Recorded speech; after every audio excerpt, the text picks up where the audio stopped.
Blog Talk Radio.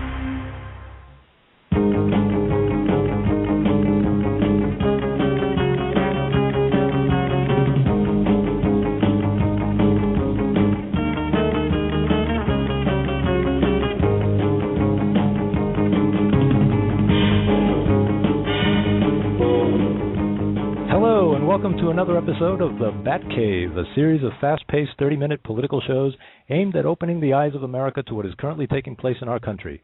I'm your host, Batmobile, and our guest today will be singer, songwriter, and Tea Party activist Sherry Marquelle, who will be speaking to us about her musical career, her proud Native American heritage, and how her message has been resonating with American patriots throughout the various Tea Party gatherings she has attended. Welcome to the show, Sherry. It's great to meet you. Hi, Bama. It's nice to meet you, too. Glad to be here. Yeah, I was wondering, can you tell us a little about your background so we get to know you? Well, I'm a mother of one, and I'm a professional. I work as an echo tech, which is ultrasound of the heart. So I work in the healthcare. I have a little healthcare background, and I've been doing that for quite a while. All right. And I sing and write songs. Yeah. Yeah, and very good ones, too. I've heard them. How old were you when you started singing? I was probably around 4 or 5. It was just singing along to records and tapes that my father, my mom, and dad had in the house. And my dad used to have this old recorder he used to chase me around the house with, and because I would sing along with these songs, and he would try to tape me when I was little. So.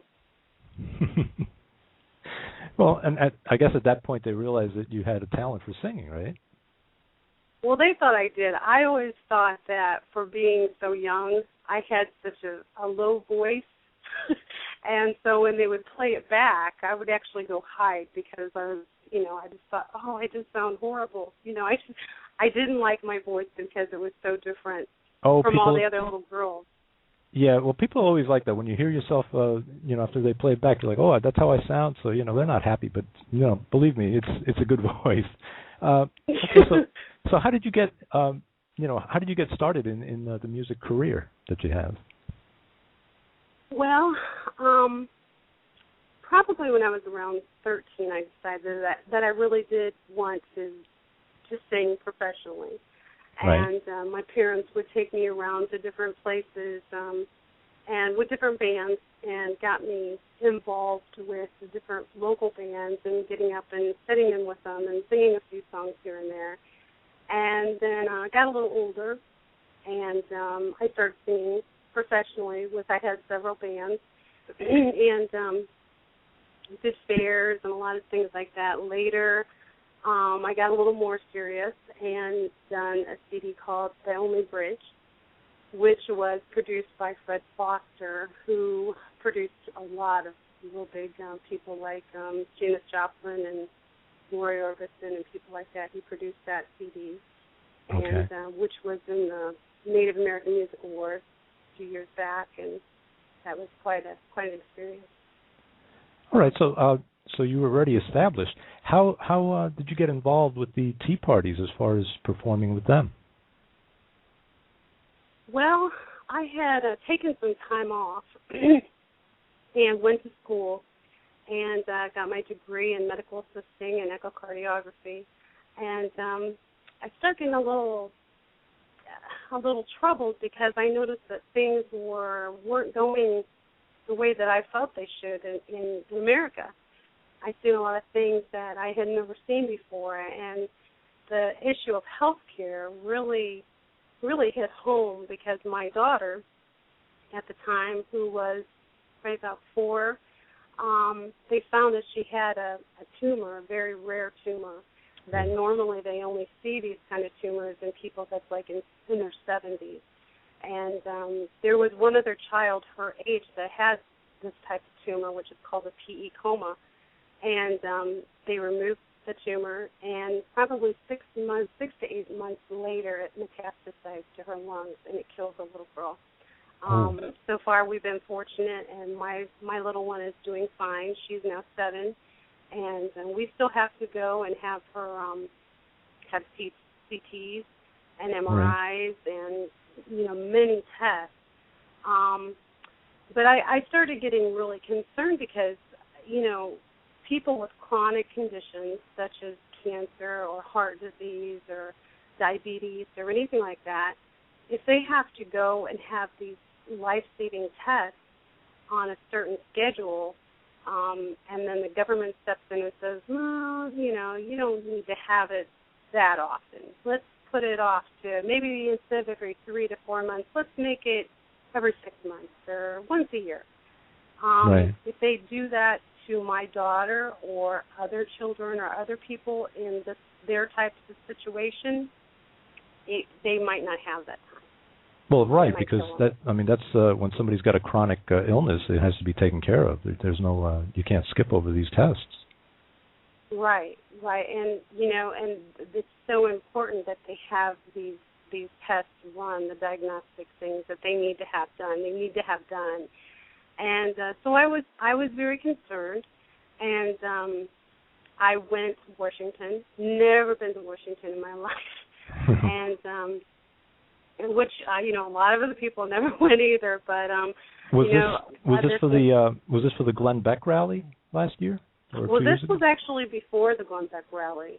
Okay. The first time that I was there was before that, when the healthcare thing started to come up. I immediately got involved, so it was a little bit before then, okay. And I think it was in 2009. It was right before then when I went up there and started talking with them. I was very angry after talking to a lot of our state representatives, because instead of the actual representatives talking to us, they sent their representatives, who then talked down to us like we didn't matter. They just, I feel like they didn't even want to give us the time of day, and then they went ahead and voted it in. And wow.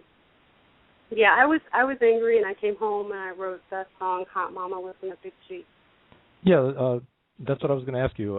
"Hot Mama, Listen Up Big G" was the first song that you wrote. What gave you the idea? Was it the whole frustration over that visit to D.C.? Yeah, it was. It really was, because I came home. I remember coming home, and I was just, I can't even explain how I felt. I just felt I was angry. I felt so defeated. I felt so... Oh, but believe me, Sherry, all of us felt the same way. We were seeing everything that was taking place, and it was anger does not even begin to describe it. It was just frustration.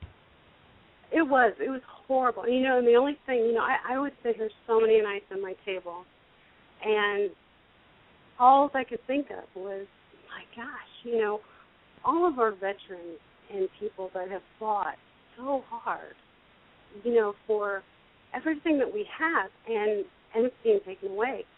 I would cry and stay awake all night, many nights, thinking about it. And finally I thought, my dad, if he was alive today, he would not put up with it. He fought for this country, and I felt it was my duty to do what I could. And right. I just started writing on a piece of paper I was up late scribbling, and the chorus come into my mind. And, Yeah, in the song you mention your father. He did serve in the military, and you say in the lyrics, you say, "Won't let my dad die in vain." And I just want to reassure you that the American people will forever be grateful for his services.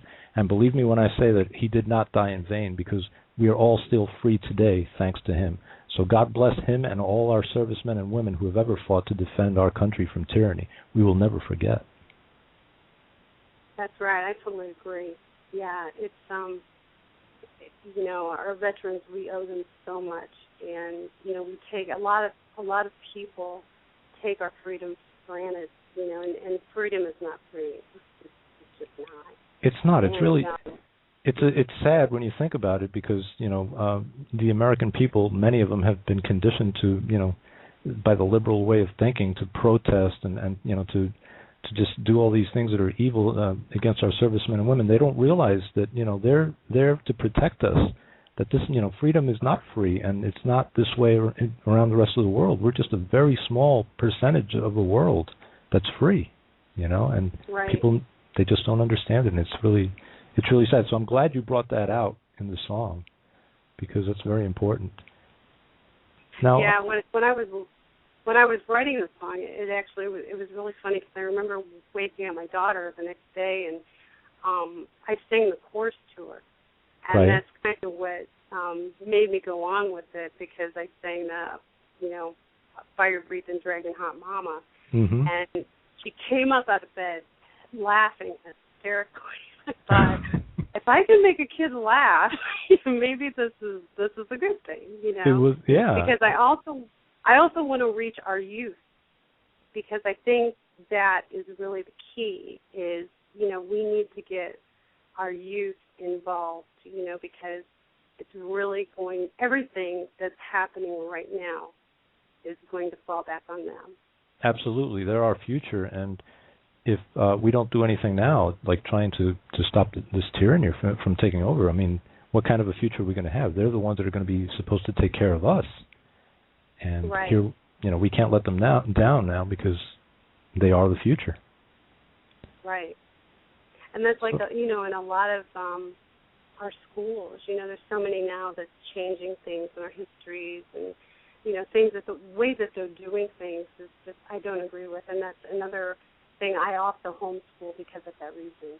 Good for you, because that's exactly what's going to help preserve our country. We need to not only homeschool our kids, but we have to teach them history before it's rewritten by the people, the corrupt people that are in power now. Right, I agree. Now, you did a song, which is a beautiful song called "True American Girl," and that reminds us of all the sacrifices made in war, the ultimate sacrifice, which, that's the price we have to pay for freedom. Can you tell us what inspired you to do that song?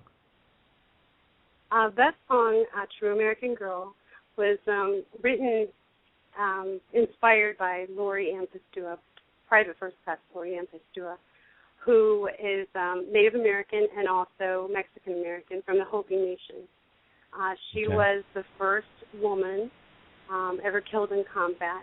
She died in Operation Iraqi Freedom. And I don't know, I was just driving to work, and, I had been thinking for a while, I wanted to do a song for the women in the military, because I don't think that they get a lot of credit. At least I felt that way. And right. I thought, gosh, it's a sacrifice for any of our men, anyone serving in the military. It's a huge, huge sacrifice. But in Lori's case, she had 2 children. So that was even, to me, was like even a huge sacrifice. So I decided to do that one, and I wrote it, and it's called True American Girl. It's a beautiful song. When I saw the video, because you've got them on YouTube also, and it just it brought me to tears. And I'm thinking, like when I first met you, I'm thinking to myself, I wonder. Yeah, I was talking to you online, typing, messages on Facebook, and you said that when you were writing it, that you actually shed tears too. I think that's yeah, we did. It's pretty incredible. It was like the song. I mean, the song was just kind of meant to be, and then it just came together. The words just came together. And when you did the song, I was wondering, did you ever contact her family to let them know that you were writing about her? Actually, we did. We when we put the video together, I contacted the Pastua family, and they were really, really grateful, that we did that, and and they, said that they would like to meet me someday, which I'm hoping that maybe this fall I'll get the opportunity to meet them. Because also I plan too the sales from True American Girl off of off of my new CD, I want some of the proceeds to go to the children of the Lord. Right. Well, that's great. Can you tell us a little about your new CD, like the names of the other tracks and what the songs are about, more or less? My new CD is Whispers of Hope. I haven't got the tracks right in front of me, actually. Okay. Let me see. There is Child's Prayer as one of the songs on there, and that is about it's about missing children. It's actually a remake that I done for the National Child Safety Council years ago, but I redone it. It was written by one of my friends, and the National Child Safety Council had used that song before in their educational things to get people and make people aware of missing children and missing adults. And I don't know if you're aware of it, but especially with Native people, there's a lot of missing children and adults and teenagers that they're never found. Wow. So that's that one. There's another one called Fly Angel Fly, and it was written by one of my friends, actually. And that song, the first time I heard it, I was in tears because it reminded me of my childhood friend that I grew up with. And a few years ago, she passed away from breast cancer. And she stayed with me for probably the last few months of her life. And so the song, to me, it's my song to her. And, yeah, it's another tribute song. I think that's a great thing. Yeah. Yeah. Then there's. I'm sorry. No, go ahead. Oh, then there's another song that's called A Million Years Ago. That song is more of an old traditional country song. Okay. It was also written by one of my friends, Mr. Robert T. And I'm trying to think what else is on there. Do you know what I've noticed? What I've noticed is the variation in your singing style, how you can go from rockabilly to country, and it's just such a smooth transition for you. I think it's incredible. It's great talent. Well, thank you very much. That probably I could contribute that to my parents, who had me listening from everything from rock and roll to Patsy Cline, Ernest Tubb, and Elvis Presley, Roy Orbison. I mean, I was listening to a lot of different styles, and I think that probably maybe helps out with the different styles that I sing now.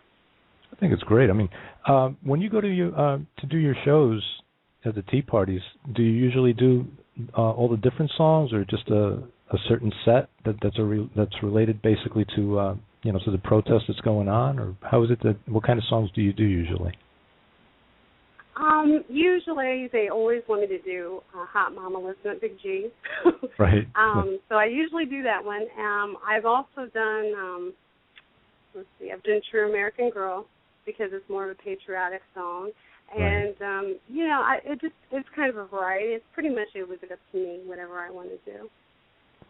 I think that's very interesting that you can go there. How are you received at these shows? Do people, do they really get all excited and they're like really proud? Because I had a friend of mine who I met on Facebook. His name is Trez Burton, and he's an African American, and he told me that when he went to the tea parties, it was like all the people were looking at him and they were like, thank God there's somebody, that represents, and it's just not all the white people. It's also, African American people can understand that this is not about color or race. It's about trying to get our country back. Do you ever get welcomed that way? They say, oh, thank God, a fellow Native American is here for us. Somebody that we can extend. Yeah. Yeah. They kind of give you a funny look, like I think some of them are kind of at first when they see you. At first when they see me, they kind of look at me like, well, I kind of, sometimes I felt out of place a little bit really? Because it is kind of unusual to see. Now, I think that, I shouldn't say that, because I have seen people of a lot of different nationalities at a lot of different tea parties, but there's usually not a whole lot. But usually when I get up and I perform, I've always been perceived very well. And, you know, a lot of people will come over and, you know, talk to me and shake my hand and stuff, and, you know, which is great. I mean, well, that's great. Well, that's how it should be. You know, the problem is the country can't help that the majority of the people that are on the ball as to what's taking place here happen to be white. You know, right. I guarantee you, right. if everybody knew what's taking place in this country, everybody would join together and say, "Hey, we want our country back." So, you know, it's just great. Yeah. You know, I think that most of the media just sees the people that, you know, are basically white. But there's a lot of people, a lot of Native Americans, a lot of African Americans. I mean, there's people of all different nations that have, you know, they might not be in the Tea Party or 9/12 movement, but they still have a lot of the same beliefs. You know, a lot of them are still like I was when I first started going to Washington. You know, they've never done that before. Right. You know, they're kind of like it's, you know, you step out of your comfort zone. You're doing something that you've never done before. And I remember when I first went to Washington, my gosh, I mean, I was just, you know, this place is huge. And, you know, riding that subway thing, I had to ask people, you know, can you help me figure this out? You know, I mean, I felt, you know, really, really out of place, very, very uncomfortable. But, you know, it was good because every time I went there, I always went with a group of people.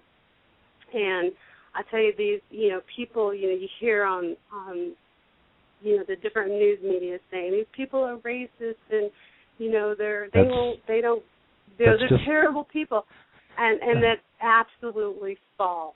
These people that I've met are the most wonderful people, you know, always willing to help, you know, whatever they can do, just going out of their way, you know, to give you a helping hand. And you know, I've just made so many wonderful friends. That's just the media doing their own thing for their own agenda. As we've seen over the last couple of years, you know, they rarely have been telling the truth when it comes to the Tea Party, and they've just been attacking it for, you know, their own agenda. But, you know, I'm glad that you're seeing the truth for what it is, and many Americans are seeing it too. Yeah. You're not alone.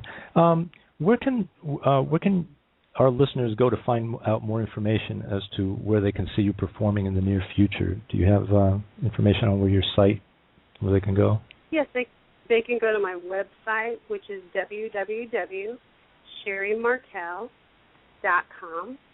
Okay. Or they can come and join me on Facebook and Twitter, because I'm on Facebook a lot. Yeah, that's where I met you. Yeah. Yeah. It was good. Facebook's a great place. Yeah. And, you know, I'm looking I want to go see you live. I want to see you live because the energy that I've seen in your videos, it's like, wow, she's really good. And, you know, I can't wait. I'm sure that all the listeners are going to want to go too. So next time that there's a tea party, I'll look out for your name. Yes, please do. And if anyone wants to book me for a performance, please contact me through Twitter or Facebook, and, you know, we'll figure something out because I am open, and I know there's going to be a lot of things coming up with these elections and stuff coming up pretty soon. So absolutely. If anybody needs me, give me a call. Absolutely. I guarantee you that 2012 is going to be a busy time for you because we're going to be moving. Yeah. We've got a lot of things to do to try to get our country back, and you're going to be right there fighting with us. That's right. I'm going to be right there doing everything I can because, you know, one thing I can say, you know, about the Apache people, you know, they were the last Native Americans put on reservations. Right. And, you know, they got a fighting spirit. And not only just the Native people, you know, a lot of people, you know, my family, because I have two families. And I think that I attribute my patriotism from my adopted family because, you know, with my father being a World War II veteran. Right. You know, I grew up with that. And, you know, both families were fighters and both fought for freedom, and I'm the same way. That's great.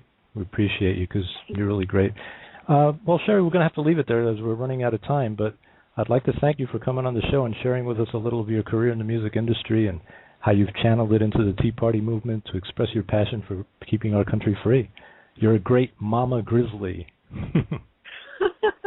Well, thank you, Patmo. It's been great being on here, and big shout-out to everybody out there, and get a hold of me through Facebook or Twitter. And all right, we'll do that. We'll do that. Thanks for being on the show, and good luck with your music career.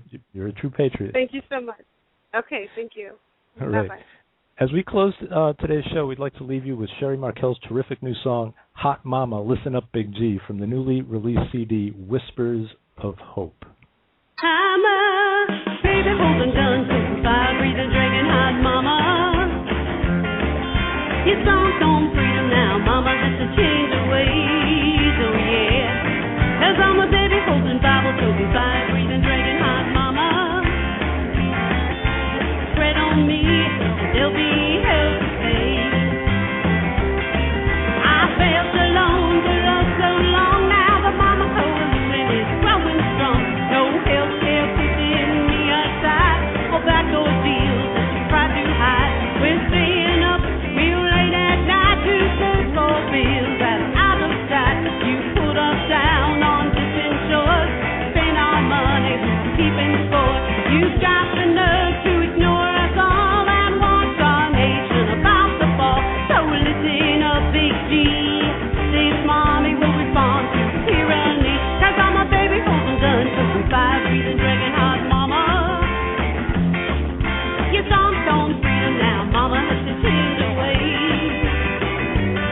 'Cause I'm a baby holding guns, cooking fire, breathing, drinking hot mama.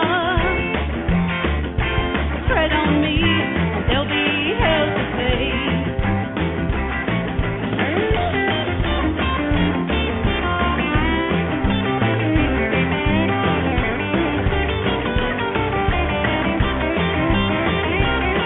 I hold this babe in my arms, made a promise to keep you from any harm. Give my life for liberty, anything it takes to keep you free. I felt alone for so long now, but mama coalition is growing strong. We're the people that did it right. We won't surrender, you started the fight. Won't let my dad die in vain. A stood for liberty would be a shame. So get it right or hit that door, 'cause I'm sick of messing with you anymore. So listen up, Big G. This mommy will respond to tyranny. 'Cause I'm a baby holding guns, cooking fire, breathing, dragging hot mama. Your song's on freedom now, mama has to change her ways, oh yeah. 'Cause I'm a baby holding guns, cooking fire, breathing, dragging hot mama.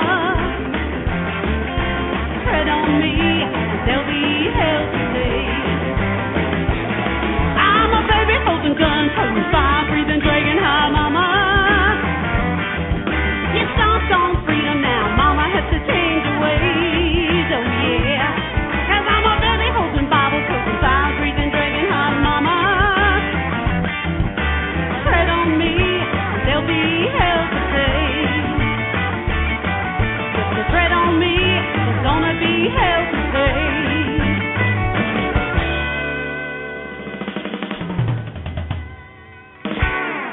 That was Sherry Marquelle's Hot Mama, Listen Up Big G from the CD Whispers of Hope, available for download at cdbaby.com. Until next time, this is your host, Batmobile, thanking you for joining us in the Batcave. God bless.